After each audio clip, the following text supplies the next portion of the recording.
Alhamdulillah, salatu wassalamu ala rasulillah, la hawla wa la quwwata illa billah wa ba'd.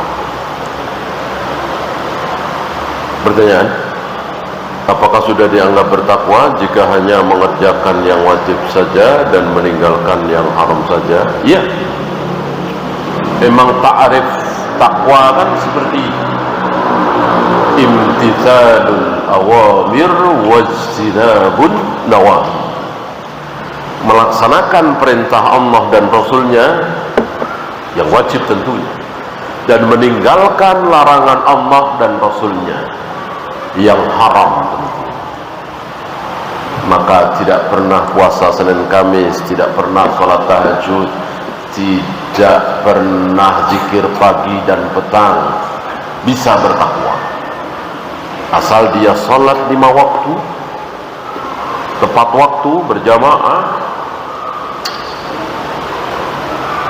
puasa Ramadan, zakat, haji ketika mampu, jauh dari zina, khamar, judi, mencuri, berbohong, membunuh, insya Allah bertakwa.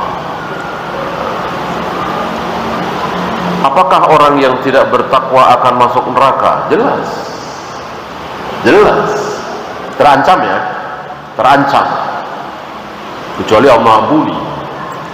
Karena orang yang tidak bertakwa berarti dia tidak sholat, dia meninggalkan sholat, atau meninggalkan puasa Ramadan, atau tidak bayar zakat padahal mampu, tidak pergi haji padahal mampu. Mungkin dia berzina, atau minum khamar, atau berjudi, atau membunuh, atau korupsi. Neraka kan? Terancam neraka. Apakah saudara-saudara Nabi Yusuf Muslim? Dohirnya iya. Dari perbincangan antara mereka dengan ayahnya Nabi Yakub atau Nabi Israel menunjukkan mereka beriman, mereka Muslim. Kesalahan mereka bukan di musyrik kafir, tapi dengan membuang Nabi Yusuf itu. Setelah itu baru ya.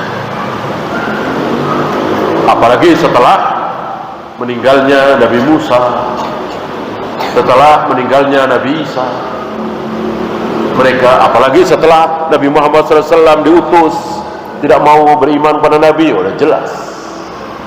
Jadi bertambah lagi keburukannya, bertambah lagi sebagaimana hari ini.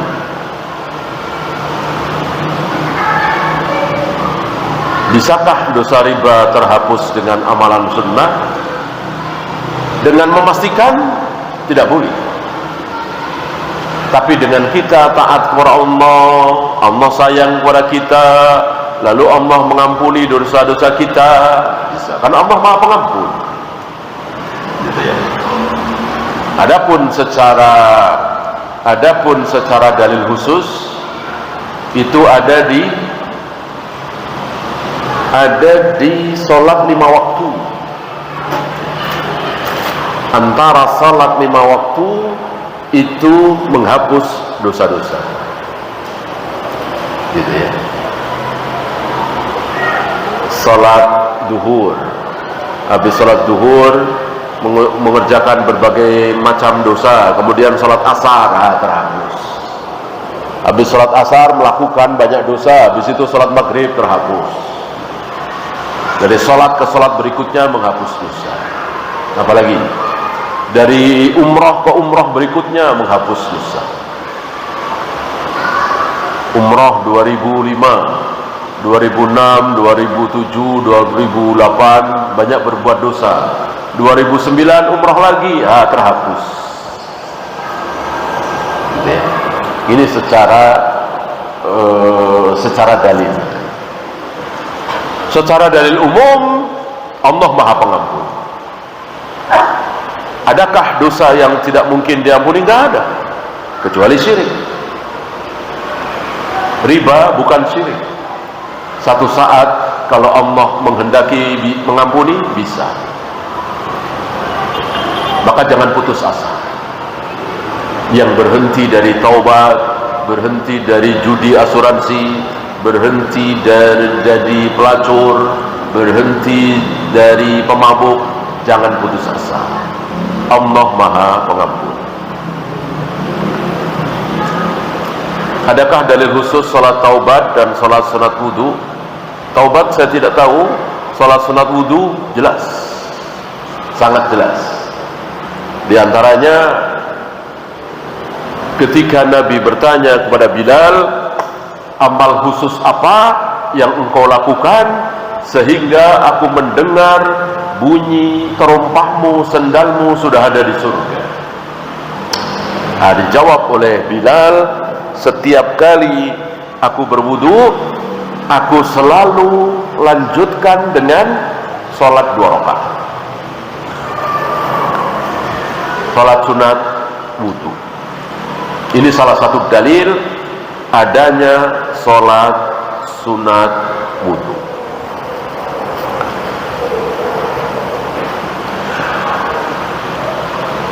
Cukupkah mendukung Palestina dengan memboikot produk Yahudi dan tidak cukup, masih kurang. Ya, tidak cukup.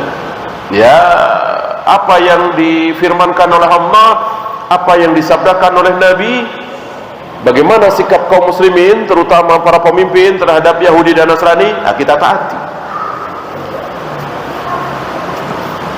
Apa perintah Allah dan Rasulnya untuk Yahudi? Qatilul Yahud, perangilah mereka. Ini yang tidak dilakukan oleh kaum muslimin, tentu para pemimpin. Dibiarkan mereka hidup di muka bumi, bahkan dekat dengan kaum muslimin, tidak diperangi. Akhirnya mereka memerangi kita. Dan orang-orang kafir seperti itu. Ketika kaum muslimin tidak memerangi orang-orang kafir, maka merekalah yang akan memerangi kaum muslimin. Kapan? 200 tahun yang lalu, 300 tahun yang lalu, 400 tahun yang lalu. Ketika semangat jihad pemimpin-pemimpin Islam di muka bumi sudah punah, pudar. Persis ucapan Nabi, wa taraktumul jihad. Kalian sudah tidak mau berjihad lagi, milih damai, berdampingan dengan kaum kafir. Sebelumnya enggak. Sebelumnya dari 1400 tahun yang lalu, 1300, 1200, 1000 tahun, 900 tahun yang lalu, 800 tahun, sampai 700, 600, 500 tahun yang lalu, negeri-negeri muslim, pemimpin-pemimpin Islam masih memerangi kaum kafir. Nah, kira-kira 400 tahun yang lalu, 300 tahun yang lalu nggak ada lagi. Akhirnya orang-orang kafir yang memerangi kaum muslim. Belanda, Portugis ke Indonesia, Inggris ke Malaysia, negeri-negeri Islam kan? Perancis ke Aljazair, dan seterusnya. Dikeruk kekayaan kaum muslim. Ya. Persis seperti sabda Nabi, wa taraktumul jihad. Ketika kalian sudah tidak mau berjihad lagi, sallatallahu alaikum dullan, maka Allah akan timpakan kepada kalian kehinaan, kemiskinan, keterbelakangan. Dan betul, dan Allah tidak akan angkat kehinaan itu hatta tarji'u ila dinikum, sampai kalian kembali kepada agama yang benar, agama yang dicontohkan oleh Rasul dan para sahabat. Maka selagi kaum muslimin masih banyak syirik, bid'ah, subhat, aliran-aliran sesat di mana-mana, jangan berharap kehinaan itu akan diangkat oleh Allah. Sebagaimana hari ini kan hina sekali ya, kaum muslimin itu 1 miliar lebih, menghadapi Yahudi cuman berapa belas juta, gak sanggup. Kan hina sekali ya, sangat hina sekali ya. Mereka cuma satu negara, kaum muslimin ada Mesir, ada Saudi, ada Yaman, ada Indonesia, ada Malaysia, nggak bisa berbuat apa-apa. Sementara dibantai wanita dan anak-anak. Ini apa kalau bukan hina sekali? Persis seperti yang Nabi sabdakan, hatta tarji'u ila dinikum. Karena kita kaum muslimin belum kembali ke agama yang benar, agama yang dicontohkan oleh Rasul dan para sahabat, yang tidak ada syirik, tidak ada bid'ah, tidak ada khurafat, tidak ada tahayyul. Wallahu, ya itu saja. Subhanakallahumma bihamdika asyhadu an la ilaha illa anta astaghfiruka wa atubu ilaik. Assalamualaikum warahmatullahi wabarakatuh.